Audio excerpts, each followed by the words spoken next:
Okay, class, so let's start our session today with a prayer. So let us all remember that we are in the most holy presence of God. In the name of the Father, and of the Son, and of the Holy Spirit. Amen. Our Lasallian prayer. I will continue, O my God, to do all my actions for the love of you. Let us pray for our special intentions. Hail Mary, full of grace, the Lord is with you. Blessed are you among women, and blessed is the fruit of your womb, Jesus. Holy Mary, Mother of God, pray for us sinners, now and at the hour of our death. Amen. Saint John Baptist de La Salle, pray for us. Live Jesus in our hearts forever. In the name of the Father, and of the Son, and of the Holy Spirit. Amen. So good morning, class. Now for the attendance, so please say present, or please type present when your name is called. Akayan? Ayan. Okay, not yet here. Aguilar? Present. Alegre? Alegre? Okay, not yet here. Alicante? Alicante? Okay, not yet here. Asis? Asis? May, can you say present? Or can you type present? Hello po. Am I audible po? Yes. Oh, can you say present? Present po. Okay, thank you. Benedicto? Benedicto? Okay, not yet here. Kahanding? Present po. Castillo? Castillo? Okay, not yet here. Celon? Celon? Okay, not yet here. Chan Juan? Present po. Chu? Present po. Chua? Present po. Kua? Kua? Dustin? Okay, wala pa. De Santos? Xander? Present, sir. De Los Reyes? Present po. Densing? Densing? Okay, not yet here. Dilag? Present po. Espinosa? Present. Estrella? Present po. Furigay? Present po. Gan? Gan? Okay, not yet here. Gonzales? Present po. Hardinico? Present po. Ke? Present, sir. Quantiu? Okay, present. Lahara? Lahara? Sir, present po. Okay, good morning. Micaela? Present, Lim? sir. Okay, thank you. Mendoza Amado III. Present, sir. Mendoza Wayne Lex. Present. Mijares? Mijares? Okay, not yet here. Miranda? Present, sir. Montano? Present, sir. Patajo? Patajo? Okay, not yet here. Quiroga? Quiroga? Okay, not yet here. Restoles? Restoles? Okay, not yet here. Reyes Clark John? Present. Reyes Rafael? Present po. Rivera? Present po. Sanggalang? Present po. Sing? Sing? Okay, not yet here. Swanino? Swanino? Okay, not yet here. Tam? Present, sir. Valerio? Present, sir. Velayo? Present po. Vinluan? Present po. Okay. Sige. So, can you say that you're present already? No, as I call those who were not who were not here earlier. Wait lang, Tyler, ha? Sige. Akayan? So those are not yet those who were not here earlier, no, when the attendance was taken, no, were Akayan, Alegre, Alicante. Present po. Alegre po, sir. Okay, Alegre present. Okay. Alicante. Benedicto, Present po. Castillo, okay, not yet here. Celon, okay, Kua, Dustin, Present po. okay. Densing, Gan, Tyler, you're present already. Okay, thank you. Mijares, Patajo, Quiroga, Testoles, Singh, and Swanino. Okay, so those who are not yet here are Akayan, Alicante, Castillo, Celon, Densing, Mijares, Patajo, Quiroga, Restoles, Singh, and Swanino. Okay, so good morning again, class. Now, just a reminder, no, before we discuss our topic this morning, next week, next Monday, no, on November 18, you will have your long test, okay, your long exam. Now, of course, barring uh, any announcement, no, of suspension of face-to-face classes, you will have your exam in person. Okay? You will have your exam in person inside the classroom, no, inside our classroom in the university. So, but again, no, as I mentioned during the first meeting, you will have your exam. You will take your exam using Canvas. Okay, using Canvas. So that means you will have to bring a device or maybe devices if you want a backup that will allow you to take the long exam. Now, I will post an announcement today also about the coverage of the exam, no, and of course some other reminders about the exam. Now, so the exam will be 90 minutes. So that means that will take the entire session. Okay? So it is timed. So that means the exam will open at exactly 7:30 and will close at exactly 9 a.m. also. So again, no, you will have to be present inside the classroom, or else no, the score will not be accepted, no, if if a student forgets, no, that it has to be taken in person.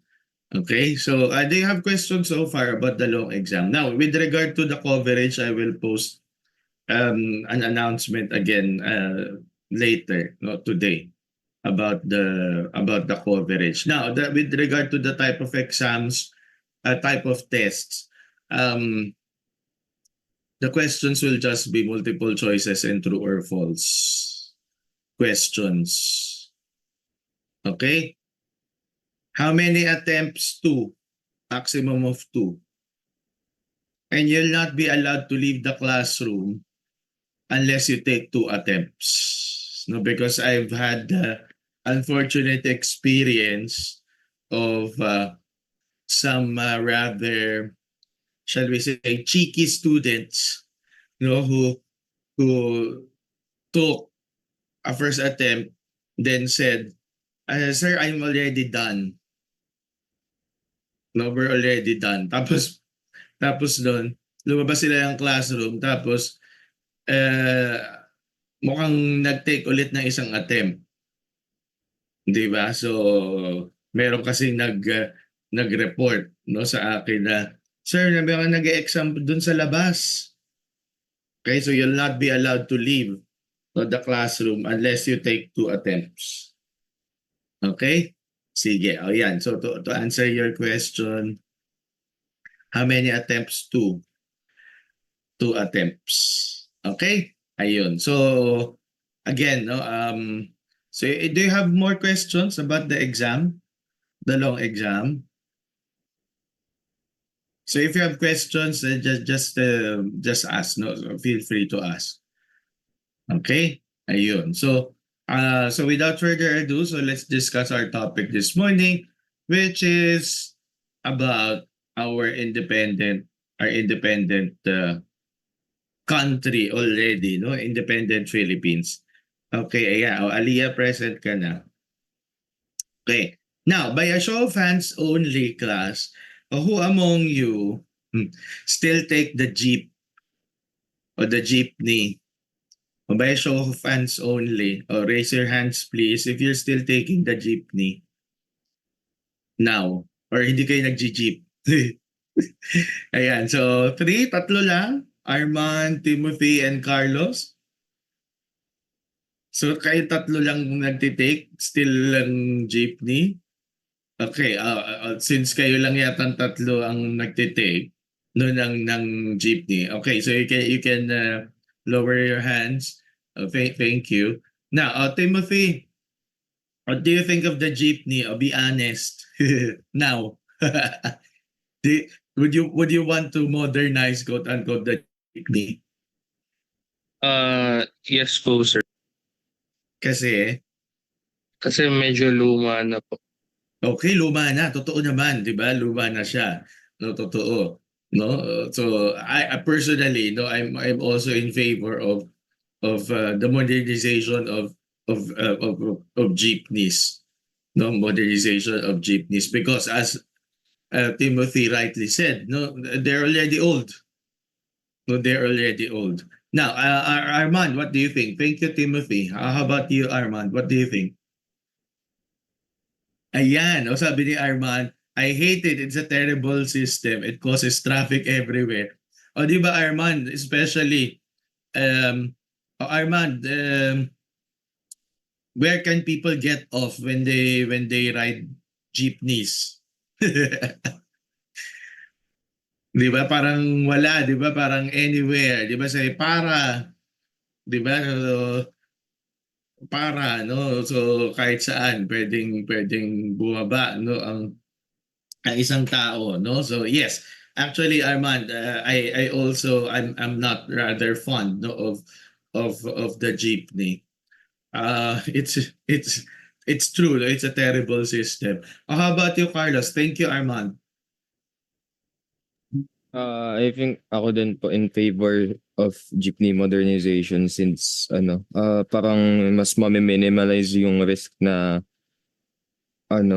or yung risk of safety para dun sa mga pasahero din. Tapos din naman po parang medyo logical sense naman ho na yung modernization since para ma-replace lang po yung mga parang malapit na masira or Yung luma na, di ba? Ang dami na nun, di ba, Carlos? As in. Di ba? Thank you. luma na yung mga parts nila. Yes. No, kaya nga, di ba, class? No, actually, I'm really in favor also of the modernization of the Jeep. No, di ba yung, or ito talagang i-phase out na, no? Of course, it's quite expensive to replace no the jeepneys so with the I haven't taken yung bus yung papalit sa jeepney but I've heard na okay naman siya. Na-take nyo na yung bago class. Have you taken that? Ano ang tawag doon? Yung puti na bus? Yung have you taken that? Oh yeah, si Carlos. Tingin mo Carlos, do you think that's viable shall we say, replacement of the jeepney? Mukhang okay naman. Opo, okay naman po sir, pero yun nga lang, siguro sa driver side din, medyo mahal nga lang yun. Yes, so thank you. So for me, no, yes, we have to phase out the jeepneys. No, but of course the government has to help no the jeepney drivers replace actually no the jeepneys. But really, no, as you've rightly said, no class, it's really high time no that we replace no the jeepneys, no, we modernize no our public transportation system. Now, of course, why do we mention the jeepneys? Now, of course, earlier, no, Timothy already alluded no, to mention the already no that of course the jeepney is really old. Right, the concept no of the jeepney is really old because actually we can trace no the jeepney to the time when the Philippines became independent. So meaning to 1946, right? To 1946. So that's really a long time already, 'di ba? That's really a long time, really a long time already, no? Really a long time already. It's already 78 years, 'di ba? I mean, we really have to change, no, that system, no. We really have to change the system already, no. So, but again, no, we will know why exactly, no, the jeepney became a public part, no, of the public transportation system. But yeah, I totally agree with you, Armand. It's terrible. It's a terrible system. And Armand, if it makes you, shall we say, uh, feel better, no, about your opinion, no, about the jeepney. You know, Nick Joaquin, no, the late national artist, Nick Joaquin, no, our one of the most eminent Filipino writers, the late Nick Joaquin. No, he said, no, he also criticized, no, the jeepney. No, sabi niya, it's something that's uh, that's not fit, no, for public use, no, to put it mildly. No, it's not something that that we should use, no. Um, can we, meron ba sa inyo nakapunta na ng Thailand? Class, so I'm sure there are a few of you have been to Thailand. Well, we can say that the jeepney is akin to the tuk-tuk.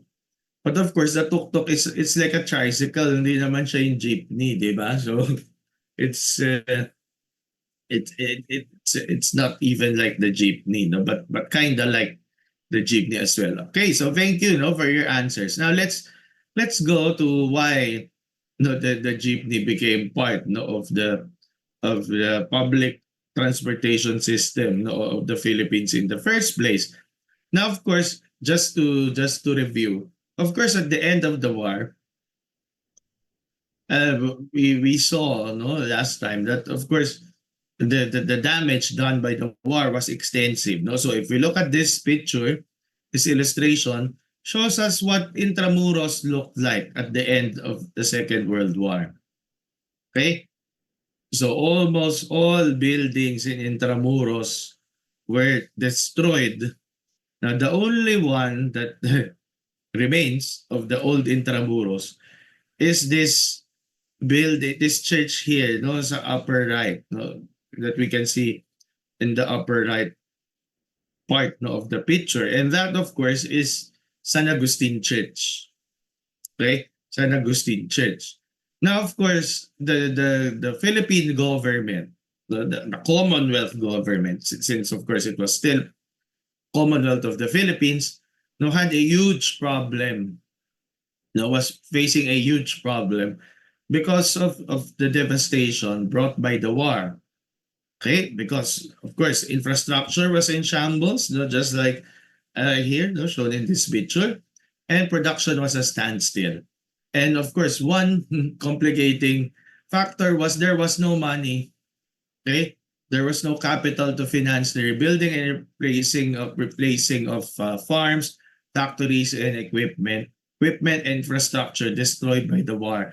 So that the government had no money, no, to rebuild, no, for the reconstruction, no, of destroyed infrastructure, no, during the war. Now, farms, for example, operated at only 60% of pre-war levels. Livestock had been reduced by 65%, and irrigation facilities were also destroyed. No, so of course that would affect the reconstruction efforts, and hence, so the Philippines needed help, and it was technically connected still, no, to the United States. No, so this was still in 1945, no, when the Philippines was liberated from Japan, right? In 1945. Now, remember no, that the Commonwealth transition period was 10 years. Okay, so the Commonwealth government began in 1935 and then was supposed to end in 1945. Okay, so the US and the Philippines chose to forge ahead no, in spite of problems. And of course, um, still chose to declare no, the independence of the Philippines, which happened in 1946. Now, of course, to help the Philippines rebuild after the Second World War, so the US Congress and President Harry S. Truman of the United States approved an allocation of $100 million for rebuilding public buildings, roads, and bridges, $75 million for budgetary purposes, and 25 million dollars to redeem currency created by the guerrillas. Okay, so these amounts, of course, are stupendous amounts. No, remember this was the 1940s. No, in the 1940s, so these are stupendous amounts. Okay, but of course, the money that would be needed to rebuild after the war, well, was the amount no was also stupendous. So the US government no, still would have to help no the Philippines. Now, the US Army also turned over $1 billion worth of army surplus goods to the Philippine government, including jeeps. Okay, including jeeps. Including jeeps, no, which became repurposed, no, which were repurposed to become the jeepneys. Okay, now of course, this is how the early jeepney looked like, no, when it was still the the the early army jeep, no, US Army jeep. So remember, this was 1946 already, no? So the early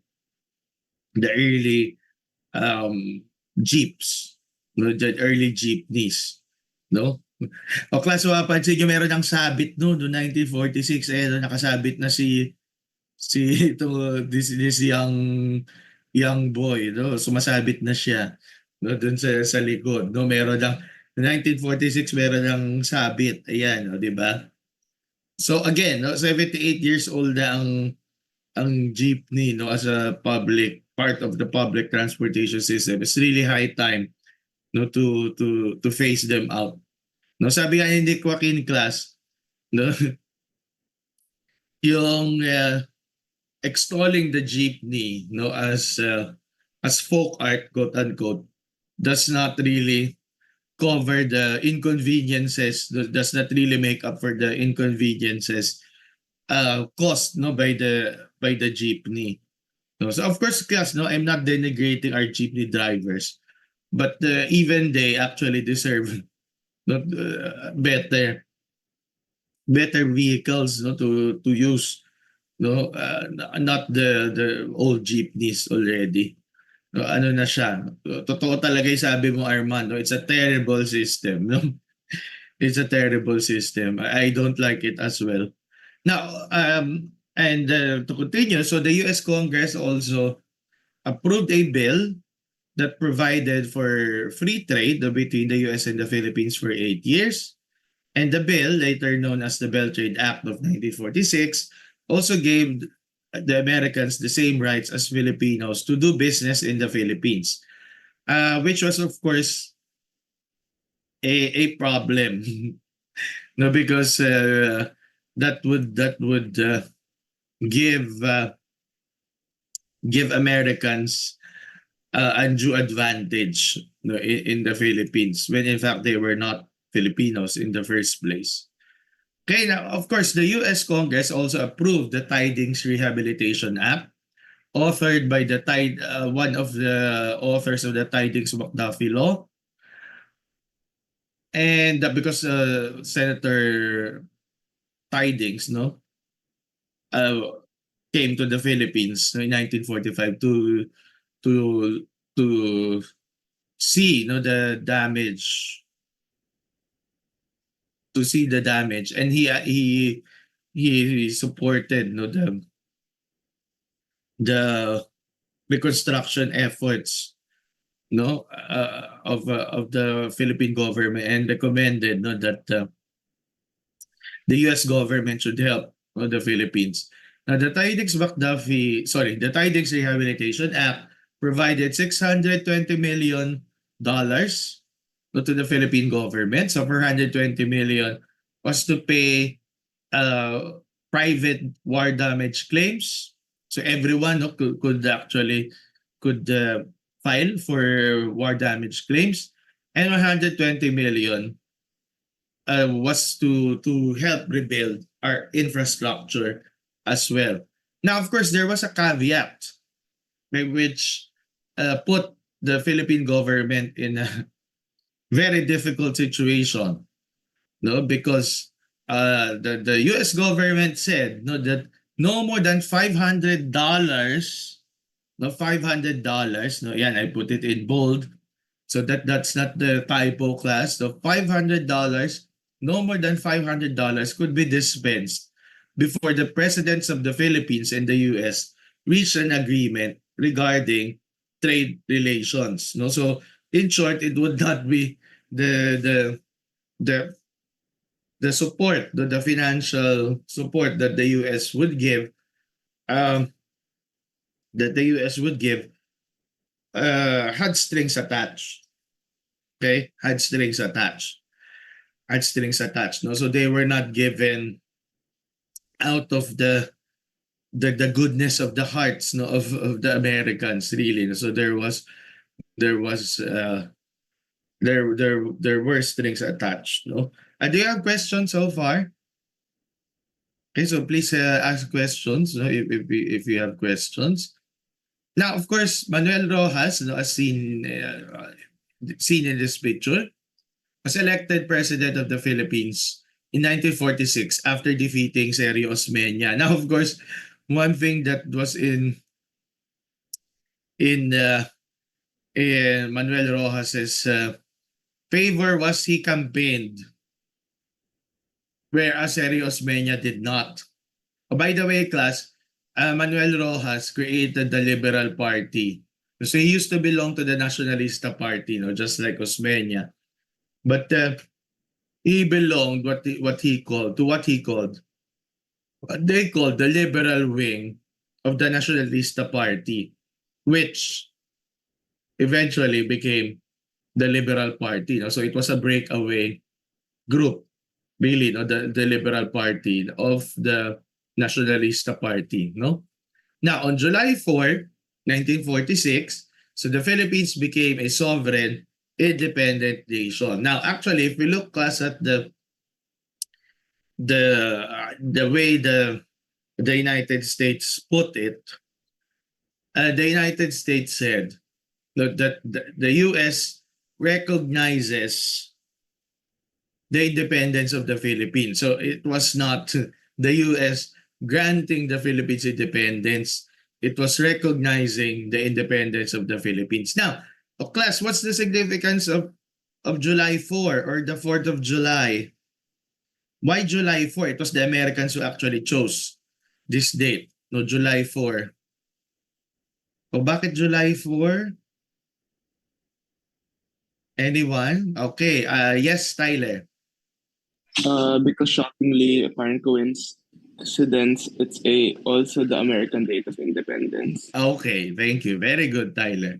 And yes, you are correct also, Baldwin. U.S. independence, diba? Independence Day of the U.S. Or what they call the 4th of July.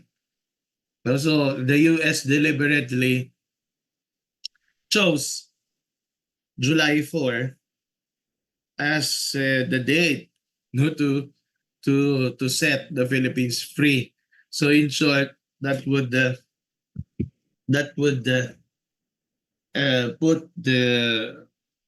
make the U.S. and the Philippines share the same Independence Day.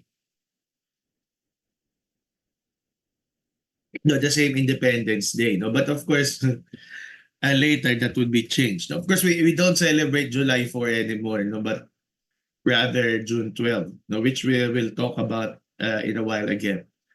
Now, the 1946 election no, reflected a return to power of the elites who had exercised significant influence before and during the war. No, so it was a return of the elites to power.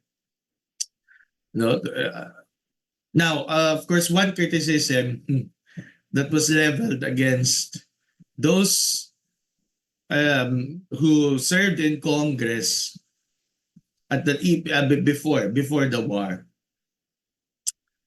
Now, when Osmeña recalled Congress, so, in 1945, one of the first things that Congress voted upon, one of the first things that they voted upon was to give themselves 3 years back pay.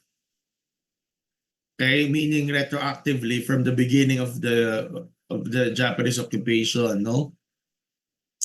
Which made ordinary people, no, Filipinos hate them, no, for voting themselves back pay, no, these people in Congress. But to be fair to them, according to one member of Congress at that time, the amount that they actually received one time was 20,000 pesos. No, at one that was one time. No, it was not even 1 year. Sabi nga niya, it was not 200,000 pesos. It was 20,000 pesos. That's a paltry amount. No, although not really insignificant amount, no, but rather a paltry amount.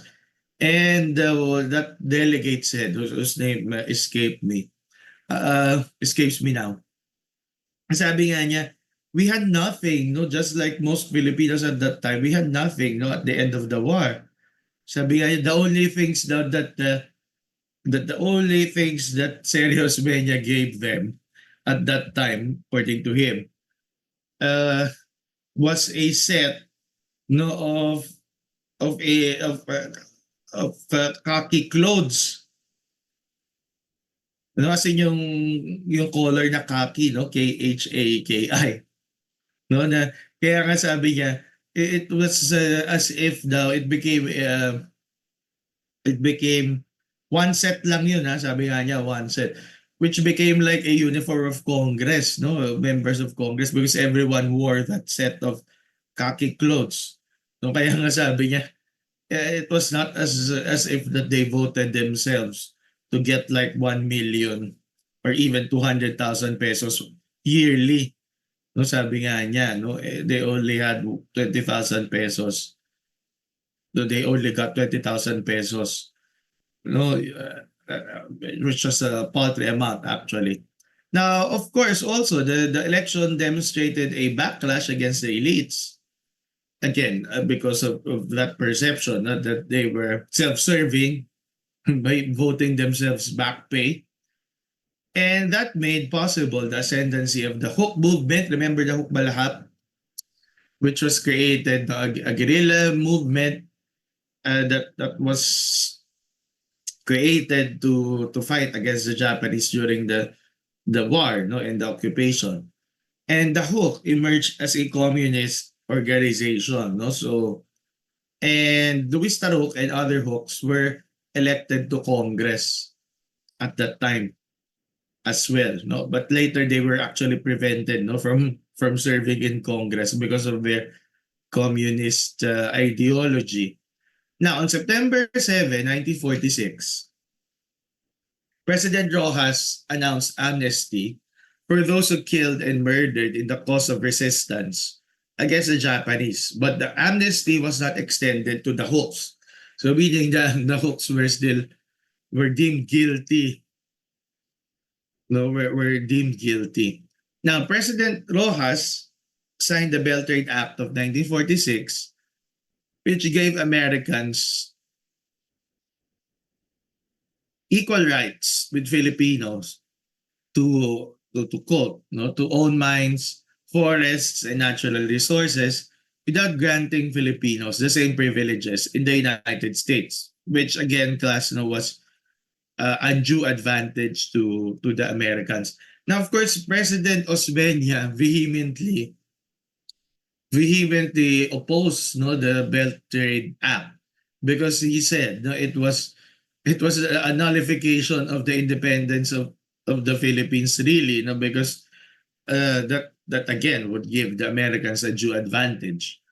Now, the Belt Trade Act also granted the US 23 base sites on a 99-year lease with the right of extraterritoriality. So meaning American soldiers in those bases would not be subject to Philippine laws. Okay? They would be subject to American laws, which again would be rather unfair to Filipinos. Now, Clark Air Base and Subic Naval Base became two of the largest U.S. bases overseas. And of course, for those who will join the field trip on November 17, you will see Clark Air Base, okay, which again was created as a result of the Belt Trade Act of 1946. Okay? Now, on April 15, 1948, so Rojas died suddenly in Clark Air Base, actually. So he died of a heart attack. And alam niyo, class, bakit kaya namatay si President Rojas? To be fair to him, of course, the challenges that he faced were really overwhelming. I mean, imagine having to lead the Philippines during a time of reconstruction. To be fair to him, he had no choice but to accept the Belt Trade Act and other conditions set by the Americans. Because again, there was no money. There was no money. Okay, and of course, when President Rojas passed away, so Elpidio Quirino, his vice president, took over. Okay, so we can see here in this picture, President Quirino here, and then President Magsaysay also here. Later, the President Magsaysay. Now, Ramon Magsaysay was actually the Secretary of National Defense under President Quirino, and he had a policy of winning over dissidents, including the Hooks. So it was actually because of President Magsaysay that the Hooks were, shall we say, brought to the side of the government in 1954, with help actually from one gentleman called Ninoy Aquino. With help from Ninoy Aquino. Now, of course, what made Magsaysay different from his predecessors was he was seen as a man who shook hands with peasants, with ordinary Filipinos. And he was elected president in 1953. Actually, class, he was the first president of the Philippines to use the barong, the barong Tagalog as his attire, normal attire. So he was the first one who actually did that. Now, during the first year of his administration, so President Magsaysay gave almost 250,000 hectares of land to those willing to homestead, because of course President Magsaysay actually wanted to break up the large estates, large agricultural estates. But unfortunately, the government did not have money to buy out the estate owners. So what President Magsaysay did instead was to just give land to those who were willing to actually to cultivate the land that was not owned by large estate owners. And that amount, the of land distributed increased every year. And President Magsaysay also pushed for the building of roads and other infrastructure for the benefit of the rural population. No, so so he started an infrastructure project, although some would criticize him. No, na sabi ano daw, yung mga ginawa daw ni President Magsaysay, mga poso, tapos wala naman daw lumalabas sa tubig. No, that was one criticism leveled against him. Now, speaking of President Quirino, to go back to him, it was actually during President Quirino's time that the Philippine industrialization began. Although he was also much criticized, no? For ano daw, sabi, ano ba daw yung pinoproduce noon? Zippers lang. Kaya class, that was a beginning, no? That was just a beginning. It was not the end yet. Also, it was actually during President Quirino's time that Philippine industrialization began. Oh, by the way, those who joined the Ilocos trip, you saw where President Quirino was born, right? O, di ba, Baldwin, nakita niyo ko sa pinanganak si President Quirino? Di ba doon sa jail? No, kasi yung father niya yung ano, di ba, Baldwin? Nakita mo? No, kasi yung father niya in charge ng jail, no? At that time. So he was actually born there, no, at that time, no, President Quirino. Okay? So so let's continue. And unfortunately, so a tragedy occurred when President Magsaysay was killed, no, when his plane crashed on March 17, 1957. So there was only actually one survivor, no? By the way, class, at that time, there were rumors that were circulating that it was actually the US, to be specific, the CIA, the Central Intelligence Agency, that helped in making President Magsaysay the president of the Philippines. The CIA helped him, which actually turned out to be true. So the CIA actually helped him, no, during his campaign.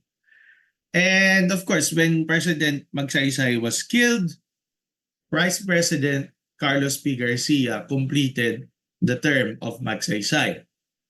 And President Garcia was elected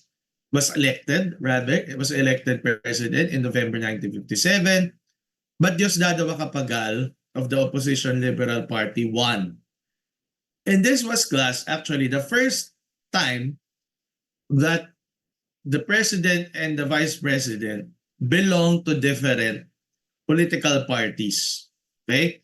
That the president and vice president belong to different political parties. Now, because before, the president and the vice president belong to the same political party. No, this time they belong to different parties.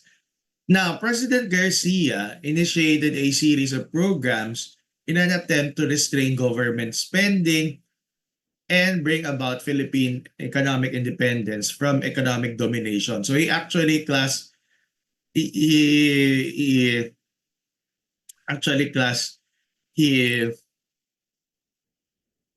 initiated an austerity program. No, President Garcia, no, initiated an austerity program.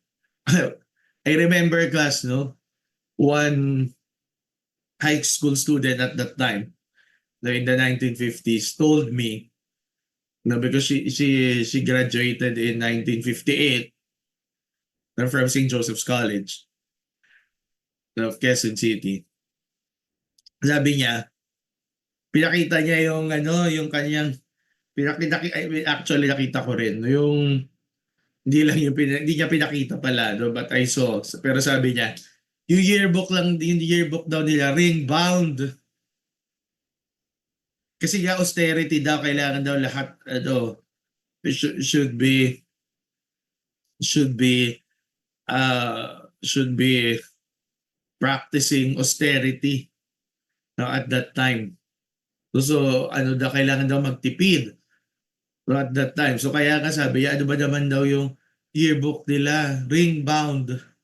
Hindi man lang daw soft bound, ring bound. Yung kanilang, na nakita ko nga, no, ring bound nga yung kanilang yearbook. So imagine. But of course, guys, to be fair, actually at that time, even in Europe, for example, in the United Kingdom, the 1950s, after the war, actually, from the 1940s to the early 1950s, it was a time really of austerity. So for example, in the United Kingdom, it was only it was only in 1953, when during the coronation of Queen Elizabeth II, when austerity started to end, because again, money was tight, no, at that time, no? So even here, no, in the Philippines as well.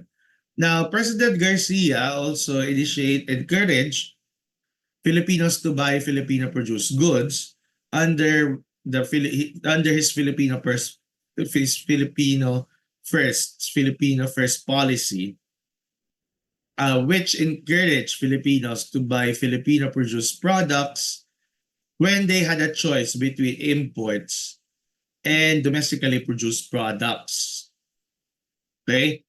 So that was his Filipino first policy. Now, whereas Magsaysay had focused on agriculture, Garcia looked for equal support for industrial growth. So he actually forged on. He wanted to forge on and to build, no, Philippine industries. Okay, at that time. By the way, class, kilala niyo ba si ano? I don't know kung kilala niyo, baka old na kasi para sa akin medyo old na siya. Kilala niyo ba si RJ Jacinto? Have you heard of him? I don't know if you've heard of him. Kilala niyo ba siya? He was an advisor to the Duterte government, to the Duterte administration. But alam niyo, class, merong channel si RJ Jacinto. So, TV channel, although syempre ngayon ang TV di na masyado uso. Meron siyang channel. Meron din siya actually radio. Alam niyo ba yung sabi nga namin?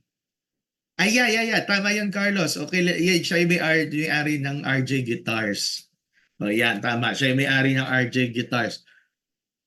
Ang joke nga namin ng class, which is actually true, yung RJ TV, tsaka yung radio, yun lang ang TV station, and I assume even yung radio station, ang walang ads. Walang ads. So, ibig sabihin siya lahat nagbabayad. Di ba? O, at yan nga, Carlos, tama yun. Si RJ ang siya may-ari ng RJ Guitars. Now, of course, why am I mentioning RJ Guitars?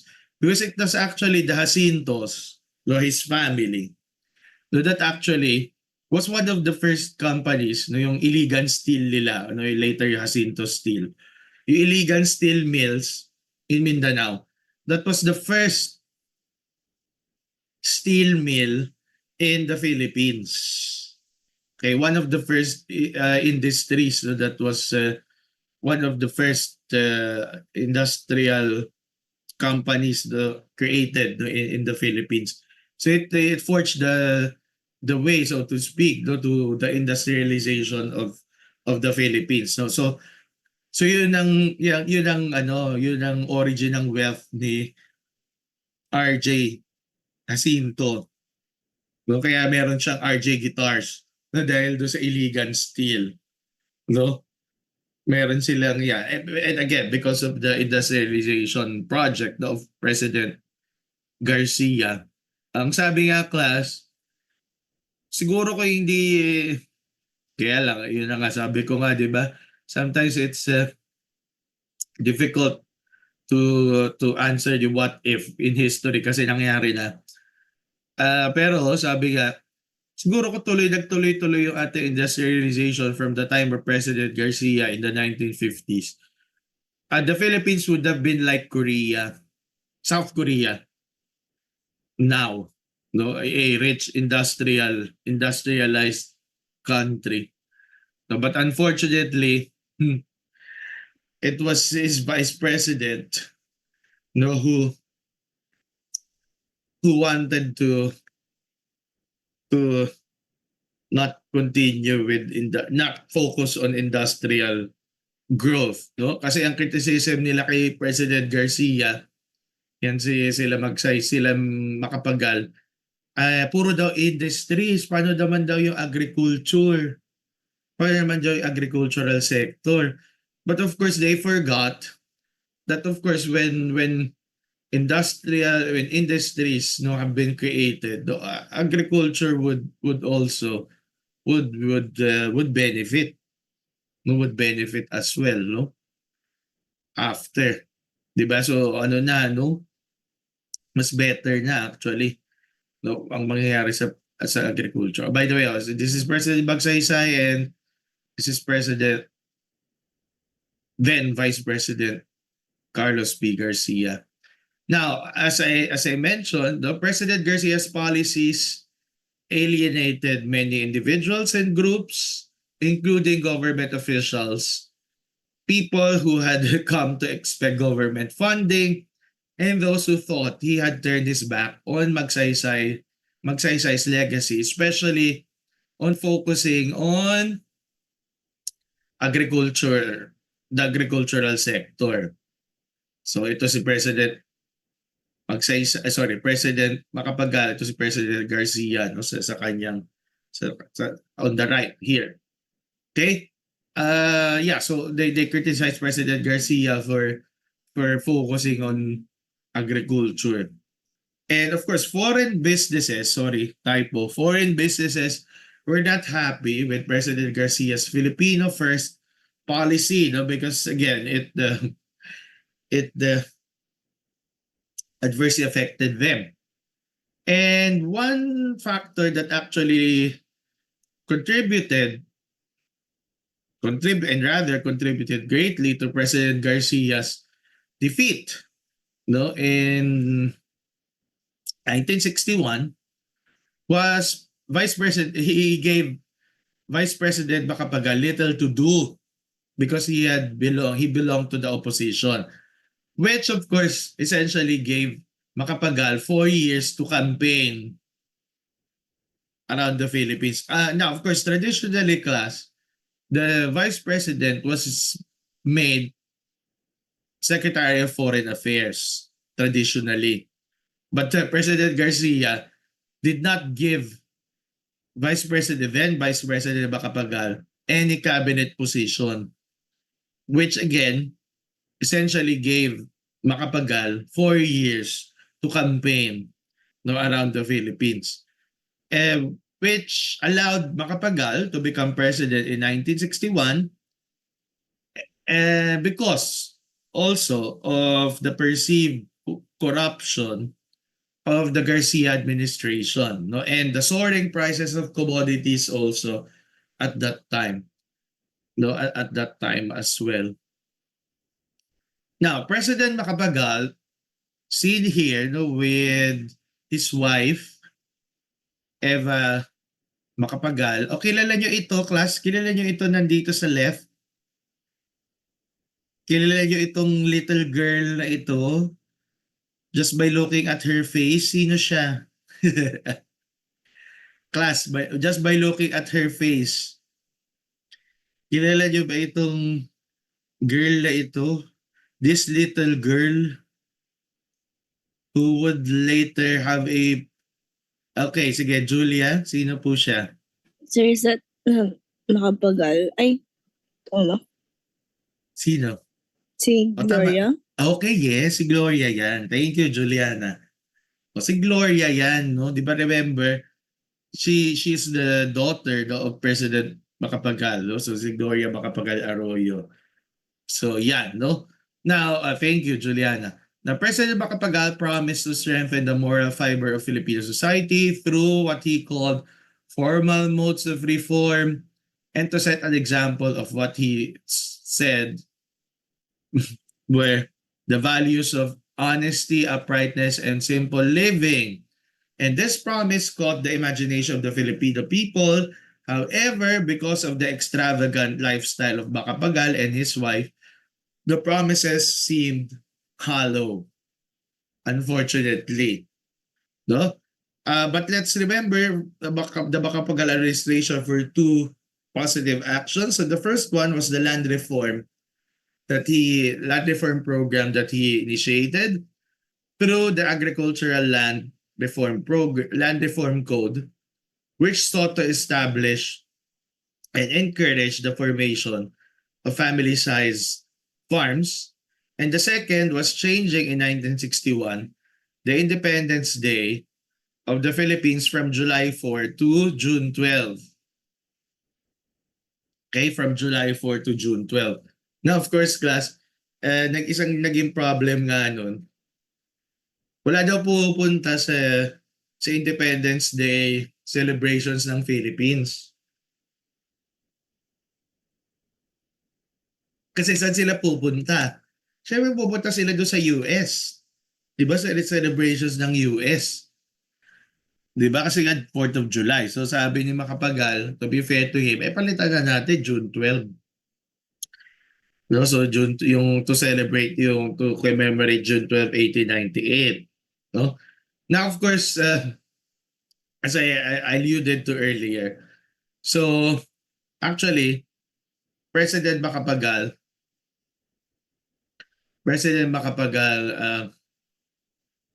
he did not continue President Garcia's industrialization initiatives, and he instead focused on agriculture, which was in hindsight a mistake. No, a mistake, no? And at the same time, actually, class, remember the Bell Trade Act. The Bell Trade Act also pegged the dollar to 2 pesos. Okay, so that's in law. So, di ba parang ang funny na ngayon kasi magkano na ba ang $1 ngayon? Mga 58 pesos, do? So, but because of the Bell Trade Act, $1 is 2 pesos. But it was President Macapagal who let the Philippine peso float in the money market, no, which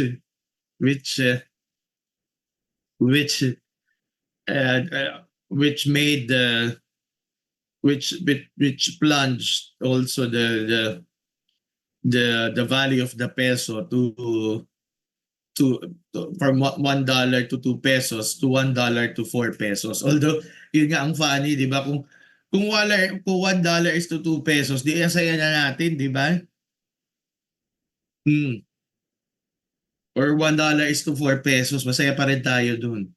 But anyway, ayan. So, yeah, in my opinion, yeah, the worst mistake Macapagal made was to, and other historians' opinion, Macapagal's mistake was to discontinue President Garcia's industrialization project.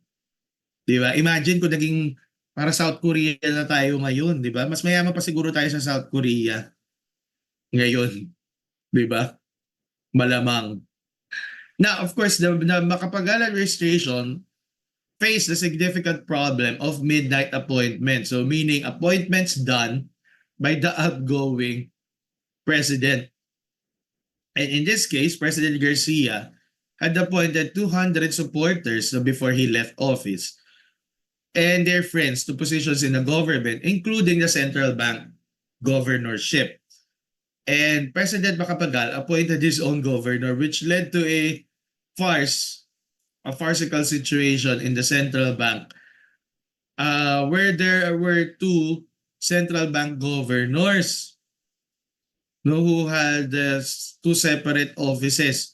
So imagine, di ba, para dalawa, sino susundin nila? Yung mga nasa central bank. Yung appointee ni President Garcia or yung appointee ni President Macapagal. And so the Supreme Court ultimately declared that Andres Castillo, who was Macapagal's appointee, was actually the legitimate governor of the central bank. And thus, this was the first time that the Supreme Court was asked to rule on a political matter. Okay? On a political or an executive matter. Though not really part of the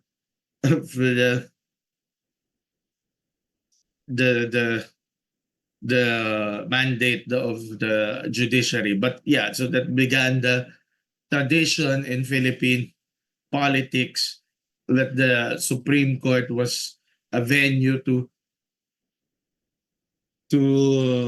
run to, you know, when there are political questions. Okay, and then of course, towards the end of his term, so Macapagal encountered a problem. And because President Macapagal had promised Ferdinand Marcos Sr., so here shown beside President Macapagal, a fellow Liberal Party member, that he would be a one-term president. Okay, one-term president. And that he would support Marcos's candidacy.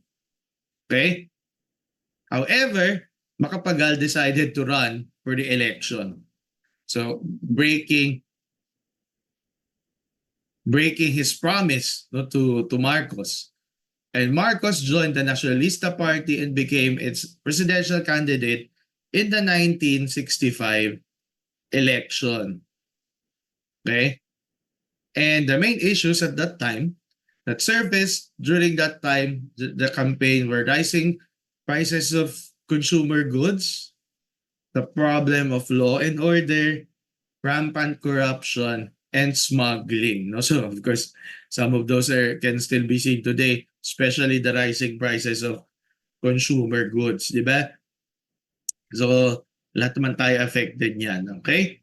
So, yeah, do you have questions, Cass, so far? So, basically, that's the post-war period. So, an overview of the post-war period. So, the next time we meet, after the long exam, no, on November 18, we will discuss the Marcos senior years and the years afterwards as well.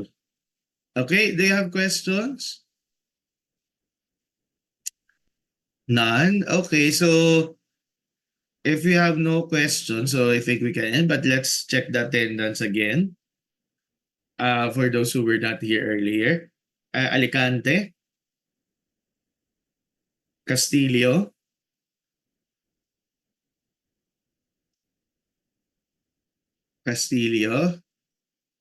Okay. Yes, Wayne, later. Celon. Present, sir. Okay, thank you. Densing. Present po. Mijares. Marion. Okay, wala po. Pataho. Juliana, present. Present po. Okay, Quiroga. Dom. Present, Dom. Okay, nawala si Dom. Okay, Restoles.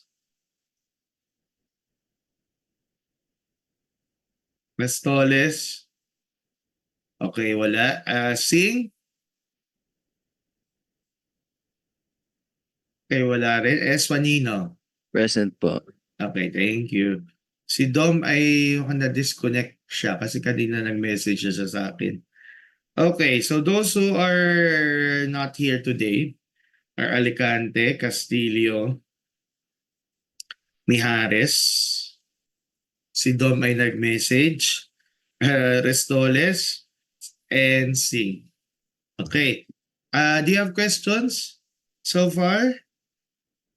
None po. So again, class, just a reminder, you will have your long exam on Monday next week, November 18. So please be present physically in the classroom. Saan nga bang room natin? SJ, ano nga ba yung SJ 112, I think. So, yeah, sa second floor ng SJ, no? So please be present. Okay? So please be present. Because again, you have to be physically present inside the classroom to SJ 211 pala, hindi 112, but first floor yun. SJ 211. Okay, so you have to be present physically, no, in SJ 211 to take the long exam. Okay, so I'll post an announcement about the long exam, about the coverage, etc., so that you'll know what to do. Okay, so please be present again physically, no, in room 211 next meeting for the long exam. And I'll post some reminders again for not just for a separate announcement rather, for reminders about the field trip on November 17. Okay? Sige. Do you have questions? None? Okay, so if you have no more questions, so let's end our session today with a prayer. So let us all remember that we are in the most holy presence of God. In the name of the Father, and of the Son, and of the Holy Spirit. Amen. Our Lasalian prayer. I will continue, O my God, to do my actions for the love of you. Let us pray for our special intentions. Hail Mary, full of grace, the Lord is with you. Blessed are you among women, and blessed is the fruit of your womb, Jesus. Holy Mary, Mother of God, pray for us sinners, now and at the hour of our death. Amen. Saint John Baptist de La Salle, pray for us. Live Jesus in our hearts forever. In the name of the Father, and of the Son, and of the Holy Spirit. Amen. Thank you, class. See you on November 17 for those who will join. And see you on November 18 for those who will not join. Okay, thank you.